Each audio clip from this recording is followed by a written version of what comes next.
Mau tahu tentang keajaiban istighfar itu seperti apa? Sebuah kisah nyata dari seorang imam masjid.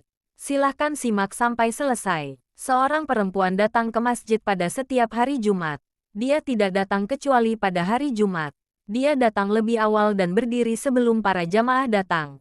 Dia berdiri di depan pintu masjid, mengharap belas kasihan para jamaah, meminta sedekah. Saking seringnya dia datang ke masjid, sampai-sampai semua jamaah tidak asing lagi dengan perempuan tersebut. Pada suatu Jumat, dia menghampiri sang imam masjid sesaat setelah imam keluar dari masjid. "Wahai Ustadz, hari ini tidak ada seorang pun yang memberiku sedekah. Padahal aku harus menghidupi anak-anakku yang yatim. Tidak ada yang menanggung mereka kecuali aku. Sementara aku tidak punya pekerjaan. Dan aku tidak bisa bekerja. Dan aku pun tidak tega meninggalkan mereka untuk bekerja. Karena mereka masih kecil-kecil dan tidak ada yang menjaganya kecuali aku. Yang bisa aku lakukan hanyalah datang ke masjid ini untuk meminta sekedar sedekah dari para jamaah. Dan itu saya gunakan untuk mencukupi kebutuhan mereka selama 1 minggu. Aku pun tidak bisa meminta pada tetanggaku. Karena tetanggaku kondisinya sama denganku.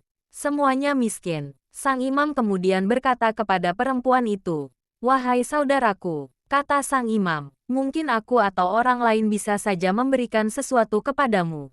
Tetapi, apakah engkau pernah mengadukan masalahmu kepada Allah?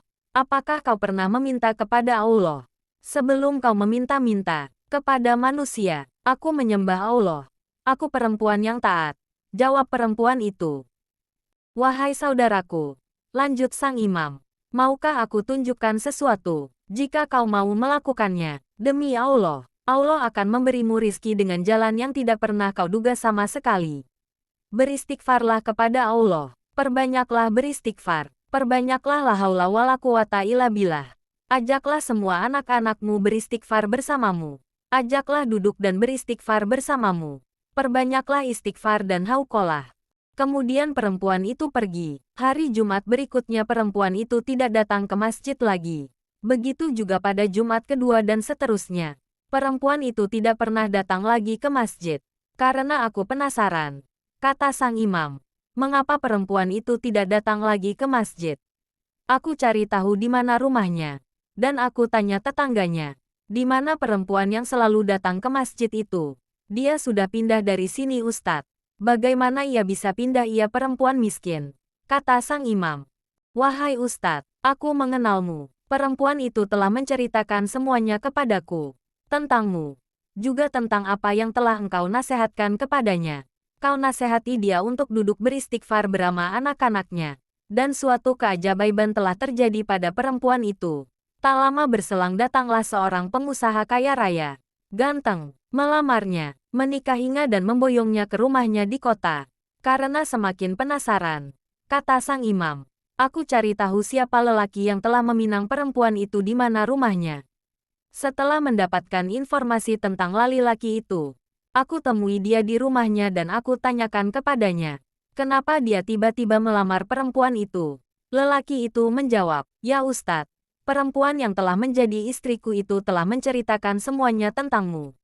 Menceritakan nasihat-nasihatmu. Suatu malam aku bermimpi, seolah ada seseorang yang membangunkanku dari tidurku. Dia berkata kepadaku, 'Datanglah kepada perempuan yang bernama ini, rumahnya di sini. Berbagilah dengannya. Bahagiakan dia dan keluarganya.' Lalu kutanyakan tentang perempuan dalam mimpi itu kepada ibu. Ya, aku mengenalnya.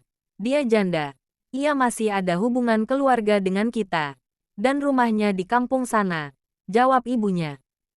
"Kemudian aku pergi ke rumah perempuan itu. Aku bawa makanan, pakaian bagus dan juga uang.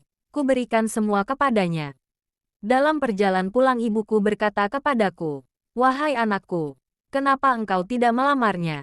Ia wanita solehah. Dan dia cantik. Kenapa engkau tidak melamarnya?' 'Baik Bu, aku akan melamarnya.' Lalu kami pun balik ke rumah perempuan itu, melamarnya dan menikahinya. Aku belikan rumah mewah di kota dan aku boyong perempuan itu bersama anak-anaknya." Subhanallah. Mau simak kisah menarik lainnya?